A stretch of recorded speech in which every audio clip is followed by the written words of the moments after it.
Hey, what's up, class? I just wanted to walk you through what the in-class activity is today. So, what I'm asking you guys to do is go to an assignment that looks like this, right? It'll say 11 slash 12, ugh, 11 slash 9 through 12 in class pre-writing and drafting. Then I want you to click on the one that says pre-writing note catcher. Okay? This is where we're going to start collecting our ideas to create our one moment in time story. You can absolutely work with a partner on this during class today. Our focus today is going to be thinking about a motif, right? And a motif is a recurring image or idea. So, like one example is the word name in the Crucible. A good example because like that idea of reputation keeps coming up, right? The idea of people trusting others just because like they have a name that is white or etc. Um, Another thing I want us to notice is powerful stories, like the ones that you're going to write, have these two things in common. They're specific, meaning they try to communicate one message. For example, the mentor text two that we're going to take a look at from the beautiful city of Terza, the second part of that book that we're going to look at. I hope you guys enjoyed the asynchronous lesson from the last one. Um, that talks really about family conflict, and I'll show you that in a bit. And second, readers can identify with the theme of the story. So powerful stories are specific and they are relatable. Make sense? I hope so. Motifs help readers see the pattern of these stories, right? And that leads them to like a theme that they can identify with. So we're gonna show you that for a second. But first, we kind of have to finalize an idea, right? So what I want you to do in this first box is brainstorm a list of important events in your life.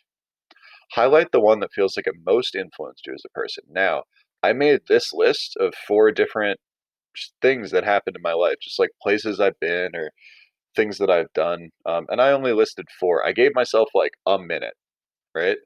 Um, what I suggest is you set a timer on your phone. You give yourself like 1 to 2 minutes and you just list all the things you can. This is me typing frantically. Then you pick from there. All right. The first one was college. The second one, driving to Colorado. The third one was my first apartment. It rained and the roof just collapsed. It was not great. Um, the last one was the first job at a charter school, right? Um, so, and then I started to think about like, the after you list those things, right? You brainstorm a list and then highlight the one that you think like most influenced you.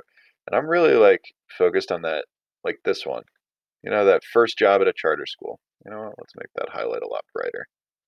Bam, obnoxious yellow. Now, the second thing is what 10-minute span of time in that memory best represents the significance of that memory. If you've ever been in like a 90-minute class, I don't know if you can relate, and the middle seems like, your brain was swimming through mud, but you really remember like this 10-minute thing, right? Like this part of this day. That's really how we remember things, right? When I remember college, I don't remember the whole thing. And that's not a joke about like partying. I really don't because like the things we do each day, sometimes we just do them on autopilot. However, there are certain 10-minute jokes or 10 not jokes. There are certain 10-minute spans of time where like I get a phone call and I remember being in that Safeway and I remember the smell of a grocery store while I was like pushing six carts at once and my phone rang and I'm like fumbling around, put headphones in and answer it because I'm outside and I can and been working there for 2 days and I already know that like nobody's going to pay attention. And then I got hired at this charter school without a teaching license. And I remember like exactly how disappointed my supervisor was when I quit because she said she wasn't used to people who were competent. But I also remember getting like the first shot at my dream job, which was teaching. Um, so like that's it. That all happened in 10 minutes, right? It was crazy. Um, so like that's the kind of thing we're talking about here.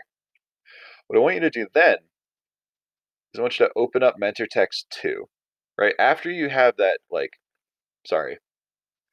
Now that you saw my examples and kind of heard how my thought process, I want you to like pause this video in order to complete this one. Cool. Now, now that you have your span of like a 10-minute memory, I want you to see another example of this, right? And this is again from the beautiful city of Terza. In the asynchronous lesson, you guys read the first sort of part of this about the family that adopts strays, and like that might lead you to think a certain thing about that family. But let's take there's a couple things I want to point out about this story. As you read, I want you to make the following annotations, but I only want you to notice like two instances of them each. So you only have to highlight two instances of dialogue, two dialogue tags, two dialogue beats, etc. Um, but here's what I want you to do. That's a little different. I want you to comment in the margins with good writing techniques that you noticed, and that means like if you notice a motif, I want you to comment on it. Yeah, that's all you have to do for this assignment. So if you want to read this out loud, just or to yourself, or not out loud. Bleh. If you want to read this to yourself, you can just pause the video and read it, and then fast forward to me doing this. Otherwise, I'm going to read it out loud to you now. One afternoon, the owl goes missing.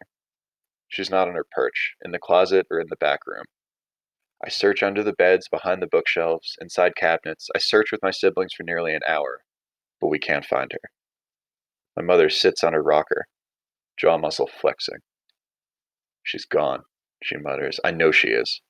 One of you brats must have left the front door open again. How many times have I told you to close that damn door? My uncle thumps across the hardwood floors, checking behind chairs and tables. When one of the dogs slinks by, he kicks it. Where's the flashlight? Who took the flashlight? I stand with my sisters in the dining room. I didn't leave the door open. I didn't do anything. But I feel like I did, like I always do when one of the pets is in trouble. Like something that happened a long time ago is about to happen again. Don't just sit there, my mother says. Look under the table again. My little sister starts to cry. Above the scrape and knock of old wooden chairs, we hear a muffled sound. Ooh. Hush, my mother says. Listen. Ooh. As we turn to the pottery case to a Zuni water bowl on the back shelf, inside it, glaring at us over the rim, is Terza. She'd settled inside to sleep, but woke during our commotion. There you are. My mother rushes forward. My Terza. My sisters gather around her. My uncle snaps a photo. I hesitate before joining them. I don't like what I see in the owl's eyes. She appears wary, guarded, disapproving, as if she's seeing my family for the first time. Okay. Hi. If you fast forwarded, welcome back to the future, which is now the present, because time is a timey-wimey ball. All right, now, just some things that you noticed there. Like as I was reading, I noticed some really cool like writing techniques. Over here, one afternoon, like this first part, see how it's all like short phrases separated by commas or periods? She's not on her perch, in her closet, or in the back rooms. I search under the beds, behind the bookshelves, inside cabinets, right? These are prepositions, if you remember that all the way back from third grade. But these are all just like short prepositional phrases that show like where the person is looking that where an object is in relation to where she's looking. But what it creates is like a series of just really short clauses and sentences that should say short clauses that like make the story move quicker. Right? It creates a rhythm that draws you in. Over here, like I don't know, man. I like this. I obviously don't like this imagery. It really sucks to kick a dog. It's not cool. But when one of the dogs slinks by, he kicks it. Right. That combined with the mom's dialogue here. How many times have I told you to close that damn door, calling her kids brats? Over here, the uncle is the kind of person who, when frustrated, will kick a dog, right? That's a kind of violence against something innocent. That's just, I don't know. It gets me.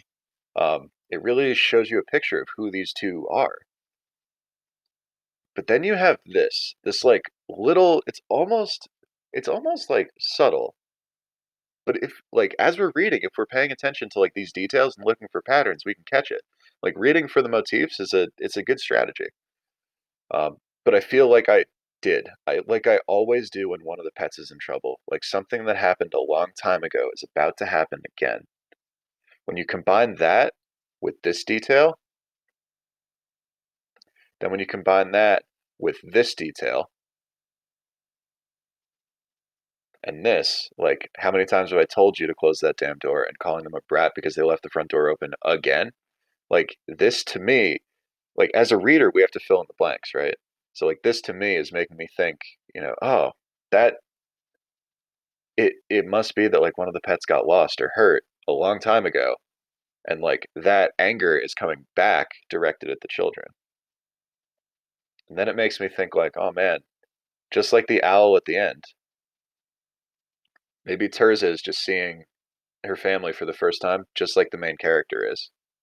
Um, and like that kind of Terza as a symbol here is interesting to me. The owl is almost like a reflection of the main character, but wiser, just like the main character is growing to learn. Um, yeah. Then what I want you to do, uh, just leave a comment box. Talk to a couple friends. You can leave it here. By the way, the way you leave comments is you right click and you click comment, or you can double click a word, click this button to highlight, or to leave a comment, I should say. Um, yeah. So that's what I want you guys to do for those two. When you're finished with, that's what I want you to do for the mentor text. When you're finished with that, I want you to go back and answer the next three questions um, here. Okay.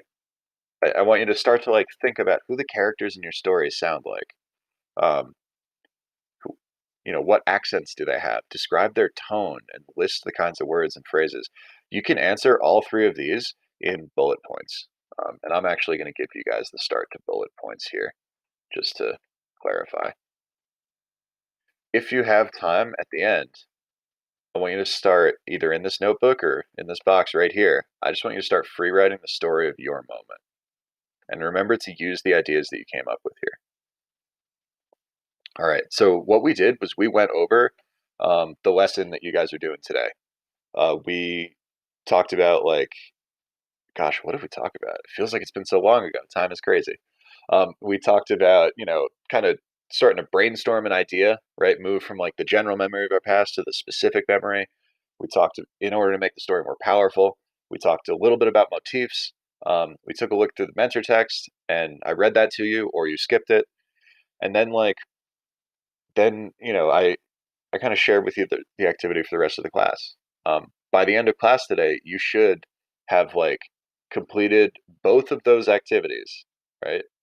You should have completed the mentor text too, as well as answering all the questions and the pre-writing document. If you did a really great job today, you also started drafting. All right, guys. Good luck. Bienvenue, which is welcome, because welcome to class. It's now officially started.